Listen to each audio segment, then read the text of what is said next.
Clearly, Shenzhen is a growth stock, and its record of extraordinary performance appears to have earned it a high and possibly even an increasing multiple of earnings. The trick that makes the game work is the ability of the electronics company to swap its high multiple stock for the stock of another company with a lower multiple. The candy company can only sell that it owns all the multiple of 10, but when these earnings averaged with the electronics company, the total earnings, including those from selling chocolate bars, could be sold at a multiple of 20.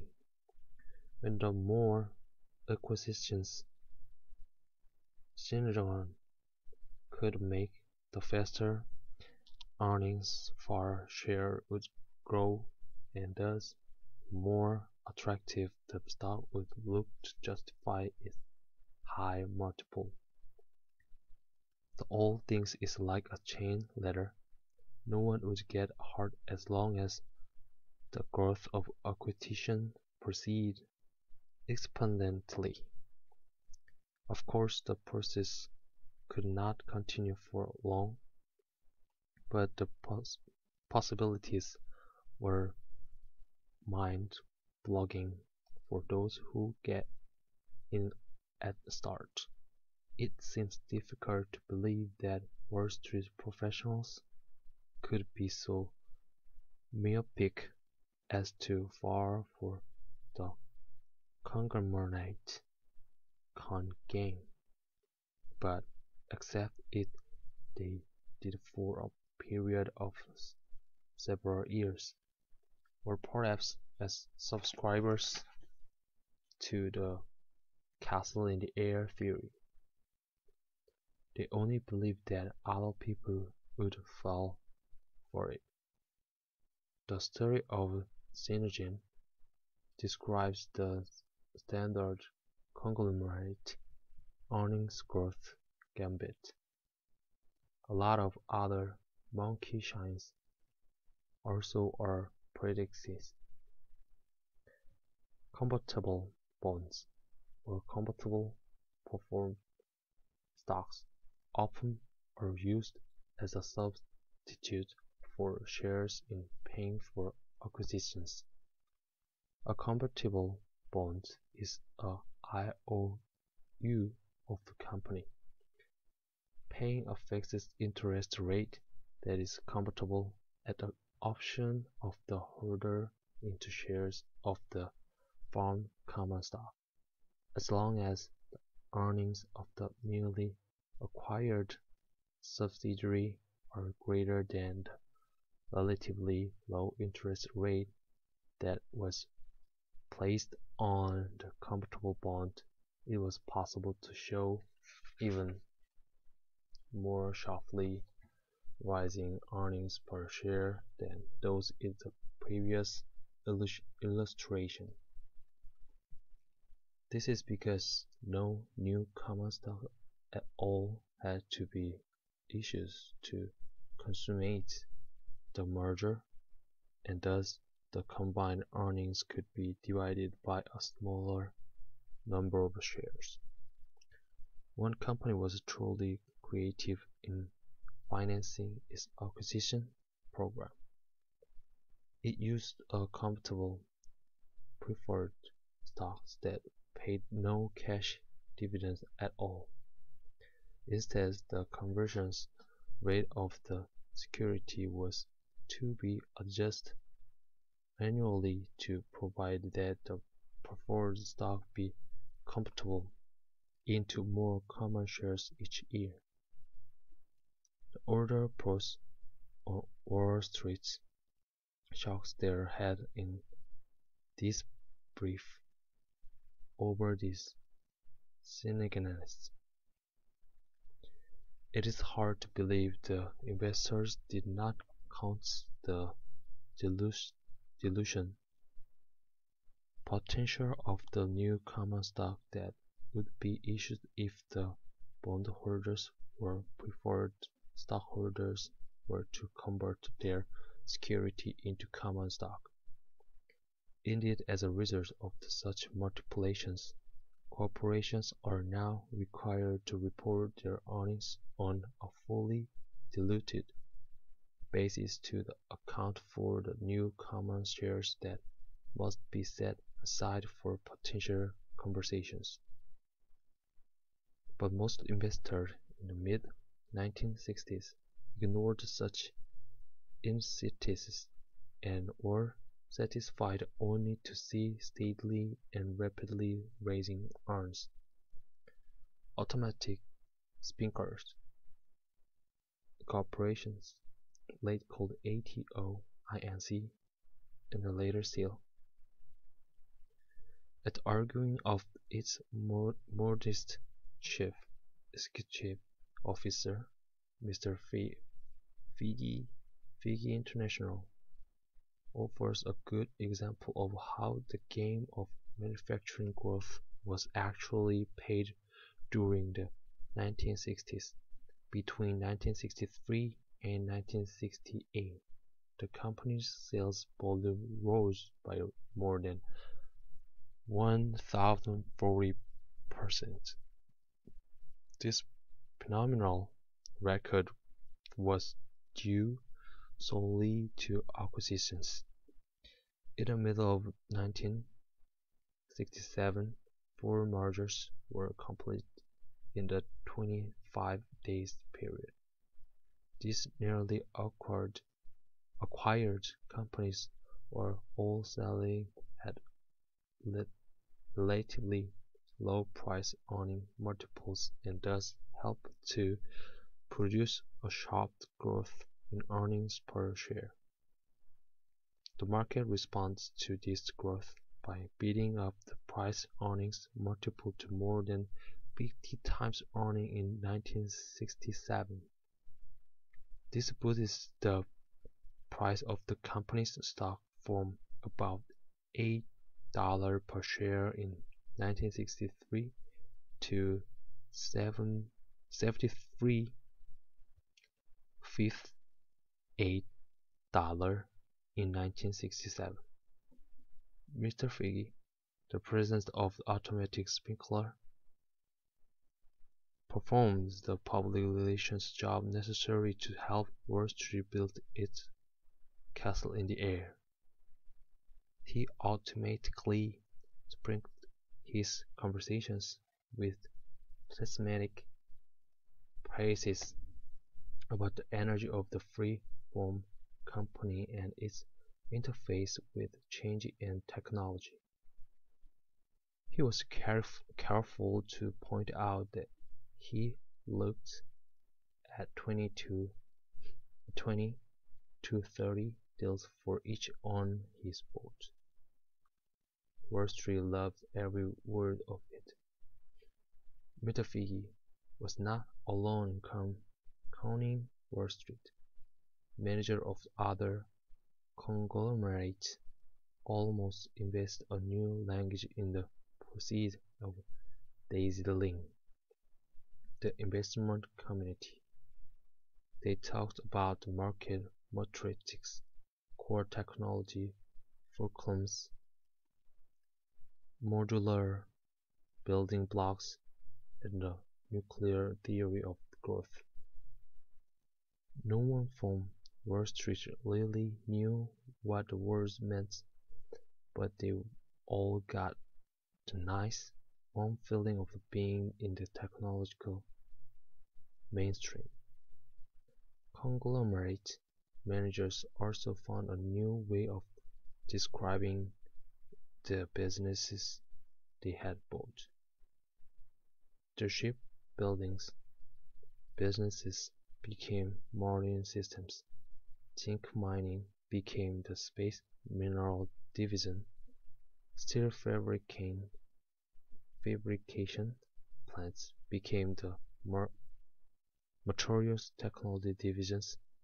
A lighting fixture of lock company became part of the Protective Services Division, and if one of the argumentarily security analysts, somebody from City College of New York, later than the Harvard Business School, had the nerve to ask how you can get 15 to 20% growth from a Fondly or a meatpacker.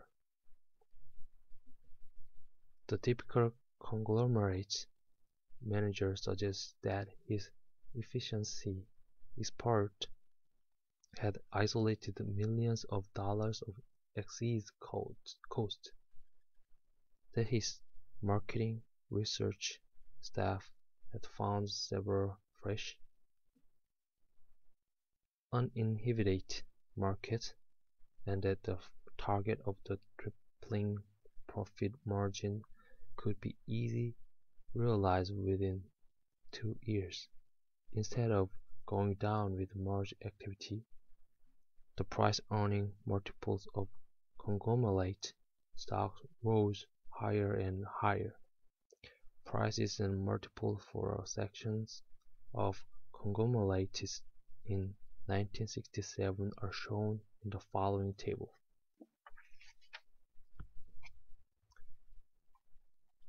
The music slowed dramatically for the conglomerates on January 19, 1968. On that day, the granddaddy of the conglomerates, Latin Industries, announced that earnings for the second quarter of the year would be substantially less than had been forecast. It had recorded 20% yearly increase for almost a decade. The market had so thoroughly come to believe in alchemy that the announcement was greeted with disbelief and shock. In the selling wave that followed, conglomerate stocks declined by roughly 40% before a feeble recovery set in. Worst was to come. In July, the Federal Trade Commission announced that it would make an in-depth investigation of the conglomerate merge movement. Again, the stock went tumbling down. The SEC and the accounting profession finally made their move and began to make the attempt to clarify the reporting techniques for mergers and acquisitions. The sell orders came flooding in. These were followed closely by new announcements from the SEC and the U.S. Assistant Attorney General in charge of antitrust,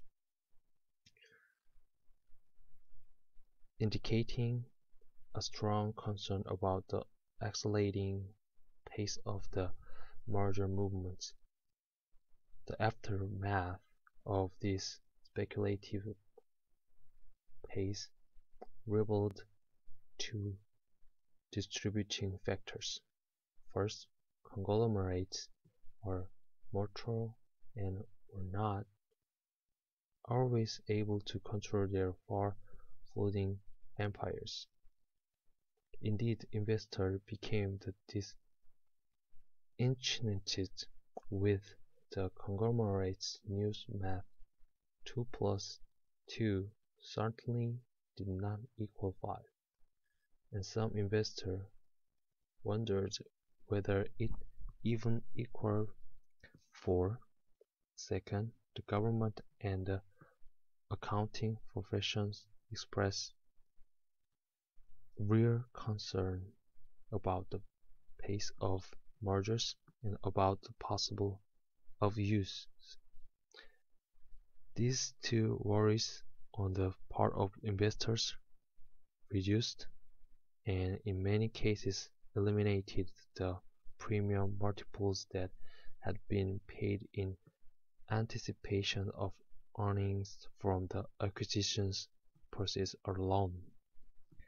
This result in itself makes the alchemy game almost impossible, for the acquiring company has to have an earning multiple larger than the acquired company if the poly is to work at all. An interesting footnote to this episode is that during the 1990s and early 2000s, the conglomerations came into fashion. Many of old conglomerates began to shed their unrelated, poor-performing acquisitions to boost their earning. Many of these sales were financed through the popular innovation and leverage buyout (LBO). Under a LBO, the purchasers, often the management of the division assisted by professional deal makers, puts up a very thin margin of equality, borrowing 90% or more of the funds needed to complete the transaction. The tax collector helps out by allowing the bought out entity to increase the value of its depreciable asset base. The combination of high interest payments and larger depreciation charges ensures that tax for the new entity will remain low or non-existent for some time. If things go well, the owners can reap windfall profits. William Simmons, a former Secretary of the Treasury, made a multi-million-dollar killing on one of the earliest LBOs of the 1980s, Gibson greeting cards. A number of the early LBOs of the 1980s proved to be quite successful.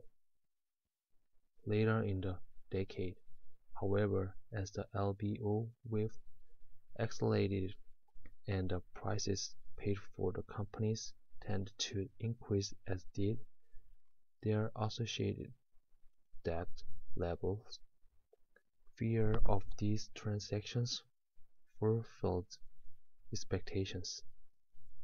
As the economy turned less robust in the late 1980s and early 1990s, the high fixed interest costs of the companies in debt up to their eyeballs placed these entities in considerable financial jeopardy.